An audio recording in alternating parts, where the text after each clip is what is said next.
ನಿಮ್ಮ academic exams clear ಮಾಡಬೇಕು ಅಂತಂದರೆ ಇಂಗ್ಲೀಷ್ ಬೇಕು. ಜಾಬ್ ಸಿಗಬೇಕು ಅಂತಂದರೆ ಇಂಗ್ಲೀಷ್ ಬೇಕು. ಜಾಬ್ ಸಿಕ್ಕ ಮೇಲೆ ಪ್ರಮೋಷನ್ ಆಗಬೇಕು ಅಂತಂದರೂ ಕೂಡ ಇಂಗ್ಲೀಷ್ ಬೇಕು. ಬೇರೆಯವ್ರ ಜೊತೆ ಹೈಯರ್ ಆಫೀಷಿಯಲ್ಸ್ ಜೊತೆ ಕಮ್ಯುನಿಕೇಟ್ ಮಾಡಲಿಕ್ಕೆ ಇಂಗ್ಲೀಷ್ ಬೇಕೇ ಬೇಕು. ಇಂಗ್ಲೀಷ್ ನಮ್ಮ ಜೀವನದ ಅನಿವಾರ್ಯ ಭಾಗ ಆಗಿಬಿಟ್ಟಿದೆ. ಅಂತಹ ಇಂಗ್ಲೀಷನ್ನು ನೀವು ಕೂಡ ಕಲೀಲಿಕ್ಕೆ ಬಯಸ್ತಾ ಇದ್ದೀರಾ? ನಿಮ್ಮ ಇಂಗ್ಲೀಷನ್ನು ಇಂಪ್ರೂವ್ ಮಾಡ್ಕೊಳ್ಳಿಕ್ಕೆ ಇಲ್ಲಿವೆ 5 fantastic tips. Hello all, welcome to English elements.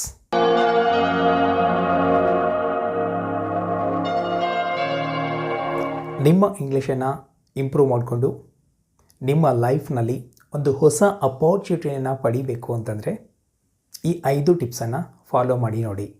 At least for 45 days. ಕನ್ನಡದಿಂದಲೇ ಇಂಗ್ಲೀಷನ್ನು ಅತ್ಯಂತ ಸರಳವಾಗಿ ಕಲಿಸುವ ಪ್ರಯತ್ನವನ್ನು ನಮ್ಮ ಇಂಗ್ಲೀಷ್ ಎಲಿಮೆಂಟ್ಸ್ ಯೂಟ್ಯೂಬ್ ಚಾನಲ್ನಲ್ಲಿ ಮಾಡ್ತಾ ಇದ್ದೇವೆ. ನೀವಿನ್ನೂ ನಮ್ಮ ಚಾನಲನ್ನು ಸಬ್ಸ್ಕ್ರೈಬ್ ಮಾಡ್ಕೊಂಡಿಲ್ಲ ಅಂತಂದರೆ ಕೂಡಲೇ ಸಬ್ಸ್ಕ್ರೈಬ್ ಮಾಡ್ಕೊಳ್ಳಿ. ಹಾಗೆಯೇ ನಮ್ಮ ಇಂಗ್ಲೀಷ್ ಎಲಿಮೆಂಟ್ಸ್ ಆ್ಯಪನ್ನು ಕೂಡ ಪ್ಲೇಸ್ಟೋರಿಂದ ಡೌನ್ಲೋಡ್ ಮಾಡ್ಕೊಳ್ಳಿ. ನಿಮ್ಮ ಇಂಗ್ಲೀಷ್ ಫ್ಲೂಯೆಂಟ್ ಆಗಬೇಕು ಅಂತಂದರೆ ದಿನಾಲೂ ಮಾಡಬೇಕಾಗಿರ್ತಕ್ಕಂತಹ ಆ 5 ಫ್ಯಾಂಟಾಸ್ಟಿಕ್ ಟಿಪ್ಸ್ ಯಾವುವು? Let's get started. Tip number 1, surround yourself with English. ಯಾವುದಾದ್ರೂ ಒಂದು ಭಾಷೆಯನ್ನು ಕಲಿಬೇಕು ಅಂತಂದರೆ ಆ ಭಾಷಾ ಕಲಿಕಾ ವಾತಾವರಣವನ್ನು ನಮ್ಮ ಸುತ್ತಲೂ ನಾವೇ ಕ್ರಿಯೇಟ್ ಮಾಡಿಕೊಳ್ಬೇಕು. ಯಾವ ಥರ ಮಾಡಬೇಕು? ನಿಮ್ಮ ಮೊಬೈಲಿಂದ ಸ್ಟಾರ್ಟ್ ಮಾಡಿ. ನಿಮ್ಮ ಮೊಬೈಲಲ್ಲಿ ಇರ್ತಕ್ಕಂಥ ಸೆಟ್ಟಿಂಗ್ಸನ್ನು ಇಂಗ್ಲೀಷ್ನಲ್ಲೇ ಸೆಟ್ ಮಾಡ್ಕೊಳ್ಳಿ. ನೀವು ಬೇರೆಯವ್ರಿಗೆ ಮೆಸೇಜ್ ಕಳಿಸ್ಬೇಕಾದ್ರೂ ಕೂಡ ಇಂಗ್ಲೀಷ್ನಲ್ಲೇ ಕಳಿಸಿ. ಇಂಗ್ಲೀಷ್ ಕಲಿಕೆಗೆ ಸಂಬಂಧಿಸಿ ಇರ್ತಕ್ಕಂತಹ ಯೂಟ್ಯೂಬ್ ಚಾನಲ್ಗಳನ್ನು ಸಬ್ಸ್ಕ್ರೈಬ್ ಮಾಡ್ಕೊಳ್ಳಿ. ಪಾಡ್ಕಾಸ್ಟ್ಗಳನ್ನು ಕೇಳಿ. ಫೇಸ್ಬುಕ್, ಇನ್ಸ್ಟಾಗ್ರಾಮ್ಗಳಲ್ಲಿ ಇಂಗ್ಲೀಷ್ಗೆ ಸಂಬಂಧಿಸಿದ ಚಾನಲ್ಗಳನ್ನು ಫಾಲೋ ಮಾಡ್ತಾ ಹೋಗಿ. ನೆಕ್ಸ್ಟ್, ಇಂಗ್ಲೀಷ್ನಲ್ಲಿನೇ ಮೂವಿಗಳನ್ನು ನೋಡಲಿಕ್ಕೆ ಶುರು ಮಾಡಿ. Start with short films. ಇಂಗ್ಲೀಷ್ನಲ್ಲಿ ಇಂಗ್ಲೀಷ್ ಶಾರ್ಟ್ ಫಿಲಿಮ್ಸ್ ಅಂತ ಹೇಳಿದ್ರೆ ಸಾಕಷ್ಟು ಮೂವೀಸ್ ನಿಮಗೆ ಸಿಗ್ತವೆ. ಆ ಮೂವೀಸನ್ನು ಸಬ್ ಟೈಟಲ್ ಜೊತೆಗೆ ನೋಡ್ತಾ ಹೋಗೋದನ್ನು ಶುರು ಮಾಡಿ. ನೆಕ್ಸ್ಟ್, ಒಂದು ಗ್ರೂಪನ್ನು ಕ್ರಿಯೇಟ್ ಮಾಡ್ಕೊಳ್ಳಿ. Like minded group. ಇಂಗ್ಲೀಷನ್ನು ಯಾರು ಕಲಿಬೇಕಂತ ನಿಮ್ಮ ಥರನೇ ಇಚ್ಛಿಸ್ತಾ ಇದ್ದಾರೋ ಲೈಕ್ ಮೈಂಡೆಡ್ ಕಮ್ಯುನಿಟಿಯನ್ನು ಕ್ರಿಯೇಟ್ ಮಾಡಿಕೊಂಡು ಅವ್ರ ಜೊತೆ ಡೈಲಿ ಪ್ರಾಕ್ಟೀಸ್ ಮಾಡ್ತಾ ಹೋಗಿ. ನೆಕ್ಸ್ಟ್, ದಿನಾಲೂ ಇಂಗ್ಲೀಷ್ ಪೇಪರನ್ನು ಓದಲಿಕ್ಕೆ ಶುರು ಮಾಡಿ. At least headlines or editorial column. Next, spoken English ಕೋರ್ಸ್ಗೆ ಜಾಯಿನ್ ಆಗಿ. ಜಾಯಿನ್ ಆಗೋಕ್ಕೂ ಮುಂಚೆ ಅವರ ಯೂಟ್ಯೂಬ್ ಚಾನಲ್ಗಳನ್ನು ನೋಡಿ. ಅವ್ರು ಯಾವ ಥರ ಟೀಚ್ ಮಾಡ್ತಾ ಇದ್ದಾರೆ, ಅವರು ಟೀಚ್ ಮಾಡ್ತಕ್ಕಂಥ ವಿಧಾನ ನಮಗೆ ಇಷ್ಟ ಆಗ್ತಾ ಇದೆನಾ? ಅಷ್ಟೇ ಅಲ್ಲ, ಅದರಿಂದ ನಮಗೆ ಬೆನಿಫಿಟ್ ಆಗ್ತಾ ಇದೆನಾ? ನಾವು ಅರ್ಥ ಮಾಡ್ಕೊಳ್ತಾ ಇದ್ದೀವಾ? ಈ ವೇನಲ್ಲಿ ಹೋದರೆ ನಾವು ಸಕ್ಸಸ್ ಆಗ್ತೀವಾ? ನಮ್ಮ ಇಂಗ್ಲೀಷ್ ಇಂಪ್ರೂವ್ ಆಗುತ್ತಾ? ಇದೆಲ್ಲವನ್ನು ಗಮನಿಸಿಕೊಂಡು ಒಂದು ಕೋರ್ಸನ್ನು ತಗೊಳ್ಳಿ. This is tip number 1, surround yourself with English. Coming to the next tip, make the habit of listening. ನೀವು ಎಷ್ಟು ಜಾಸ್ತಿ ಕೇಳ್ತಿರೋ ಅಷ್ಟು ಪದಗಳು, ಆ ಭಾಷೆ ನಿಮಗೆ ಹತ್ತಿರ ಆಗ್ತಾ ಹೋಗುತ್ತೆ. ಜಾಸ್ತಿ ಇಂಗ್ಲೀಷನ್ನು ಕೇಳಿಸ್ಕೊಳ್ಳಿ. ಸ್ಪಾಟಿಫೈ, ವಿಂಕ್ ಮ್ಯೂಸಿಕ್, ಸಾಕಷ್ಟು ಲಿಸ್ನಿಂಗ್ ಪ್ಲಾಟ್ಫಾರ್ಮ್ಸ್ಗಳಲ್ಲಿ ಇಂಗ್ಲೀಷ್ಗೆ ಸಂಬಂಧಿಸಿರ್ತಕ್ಕಂಥ ಕಂಟೆಂಟನ್ನು ಸರ್ಚ್ ಮಾಡಿ. ಫಾರ್ ಎಕ್ಸಾಂಪಲ್, ಚಿಲ್ಡ್ರನ್ಸ್ ಸ್ಟೋರೀಸ್ ಅಂತ ಸರ್ಚ್ ಮಾಡಿ. ನಿಮಗೆ ಸಾಕಷ್ಟು ಸ್ಟೋರೀಸ್ ಸಿಗ್ತವೆ. ಡೈಲಿ ಒಂದೊಂದು ಸ್ಟೋರಿಯನ್ನು ಕೇಳ್ತಾ ಹೋಗಿ, ಕನ್ವರ್ಸೇಷನನ್ನು ಕೇಳ್ತಾ ಹೋಗಿ, ಬೇರೆಯವರ ಸ್ಪೀಚಸನ್ನು ಕೇಳ್ತಾ ಹೋಗಿ. ಅರ್ಥ ಆಗದೇ ಇದ್ದರೂ ಕೂಡ ಈ ಹ್ಯಾಬಿಟನ್ನು ಕಂಟಿನ್ಯೂ ಮಾಡ್ತಾ ಹೋದರೆ ಓವರ್ ಟೈಮ್ ರಿಸಲ್ಟ್ಸ್ ಖಂಡಿತ ಬರ್ತವೆ. Next one, speaking. ಎಷ್ಟು ನೀವು ಜಾಸ್ತಿ ಮಾತಾಡ್ತೀರೋ ಅಷ್ಟು ಬೇಗ ಇಂಗ್ಲೀಷ್ ಬರುತ್ತೆ. Yes, this is the secret to learn English. ಒಬ್ಬ ಇಂಗ್ಲೀಷ್ ಸ್ಪೀಕಿಂಗ್ ಪಾರ್ಟ್ನರನ್ನು ಆಯ್ಕೆ ಮಾಡ್ಕೊಳ್ಳಿ. ದಿನಾಲೂ ಅವ್ರ ಜೊತೆ ಅಟ್ಲೀಸ್ಟ್ 10 to 15 ಮಿನಿಟ್ಸ್ ಆದರೂ ಮಾತಾಡ್ತಾ ಹೋಗಿ. ರೈಟ್ ಆರ್ ರಾಂಗ್ ಪಕ್ಕಕ್ಕಿಟ್ಟು ಮಾತಾಡ್ತಾ ಇದ್ದೀವೋ ಇಲ್ವೋ ಅನ್ನೋದನ್ನು ಅಷ್ಟೇ ಗಮನಿಸಿ. ಬೇರೆಯವ್ರ ಜೊತೆ, ಹೊಸಬರ ಜೊತೆ ಮಾತಾಡ್ತಾ ಇರಬೇಕಾದ್ರೆ ಇಂಗ್ಲೀಷನ್ನು ಬಳಸಿ ನೋಡಿ. ಒಂದು ಹೊಸ ಕಾಂಟೆಕ್ಸ್ಟಲ್ಲಿ ಬೇರೆಯವರ ಜೊತೆ ನಿಮ್ಮ ಪರಿಚಯವನ್ನು ಇಂಗ್ಲೀಷ್ನಲ್ಲೇ ಮಾಡ್ಕೊಳ್ಳಿಕ್ಕೆ ಟ್ರೈ ಮಾಡಿ. ಮುಜುಗರ, ನಾಚಿಕೆ ಇದ್ದರೆ ಆ ಭಾಷೆ ಯಾವತ್ತೂ ಬರೋದಿಲ್ಲ.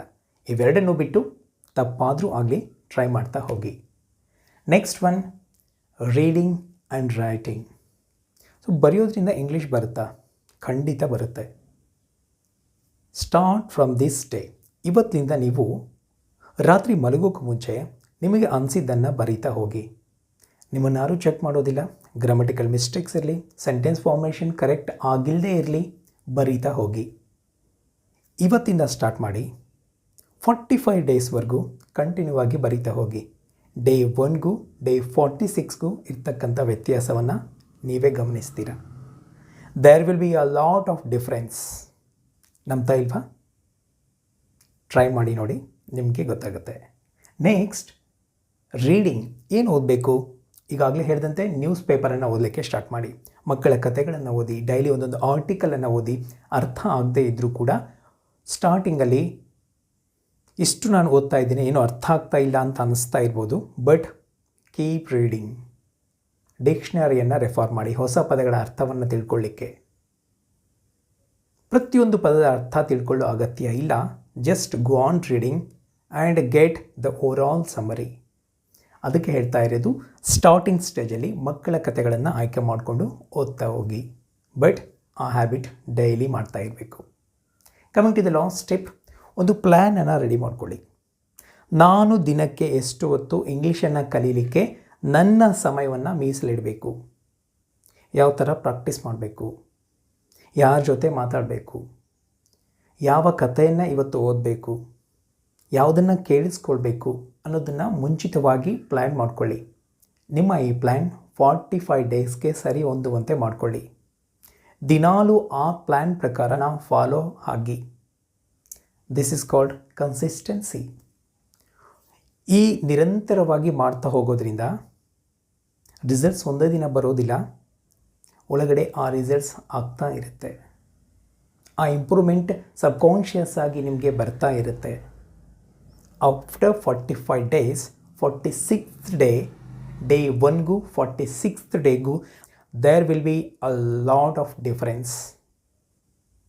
ಈ 5 ಟಿಪ್ಸನ್ನು ಟ್ರೈ ಮಾಡಿ at least for 45 days. 46th day ಯಾವ ಥರ ಇಂಪ್ರೂವ್ ಆಗಿದ್ದೀರಾ ಅನ್ನೋದನ್ನು ಇದೇ ವಿಡಿಯೋದ ಕೆಳಗಿನ ಕಾಮೆಂಟ್ ಬಾಕ್ಸಲ್ಲಿ ತಿಳಿಸಿ. ಎಲ್ಲದಕ್ಕೂ ಮೊದಲು ನಿಮ್ಮ ಬೇಸಿಕ್ಸನ್ನು ಸ್ಟ್ರಾಂಗ್ ಮಾಡ್ಕೊಳ್ಳಿ. ನನಗೆ ಇಂಗ್ಲೀಷ್ನಲ್ಲಿ ಏನೂ ಗೊತ್ತಿಲ್ಲ, ನಾನು ಇಂಗ್ಲೀಷ್ನಲ್ಲಿ 0 ಇದ್ದೀನಿ ಅನ್ನೋರಿಗಾಗಿ ನಾವು ಒಂದು ಕೋರ್ಸನ್ನು ಲಾಂಚ್ ಮಾಡಿದ್ದೀವಿ, spoken English course for beginners. ಆ ಕೋರ್ಸ್ನ ಕಂಪ್ಲೀಟ್ ಡೀಟೇಲ್ಸ್ ನಿಮಗೆ ಎಲ್ಲಿ ಸಿಗುತ್ತೆ? ಪ್ಲೇಸ್ಟೋರ್ನಲ್ಲಿ ಇಂಗ್ಲೀಷ್ ಎಲಿಮೆಂಟ್ಸ್ ಅಂತಕ್ಕಂತಹ ನಮ್ಮ ಆ್ಯಪನ್ನು ಇನ್ಸ್ಟಾಲ್ ಮಾಡ್ಕೊಳ್ಳಿ. ಆ ಆ್ಯಪ್ನಲ್ಲಿ ನಿಮಗೆ ಕೋರ್ಸ್ ಸಿಗುತ್ತೆ. If you are interested, join now itself. ಇಂಗ್ಲೀಷನ್ನು ಕಲೀಲೇಬೇಕು ಅಂತಕ್ಕಂಥ ಕಮಿಟ್ಮೆಂಟ್ ನಿಮಗಿದ್ರೆ, I am ready to help you, guide you and support you. Thank you so much for watching this video, and I wish you happy learning.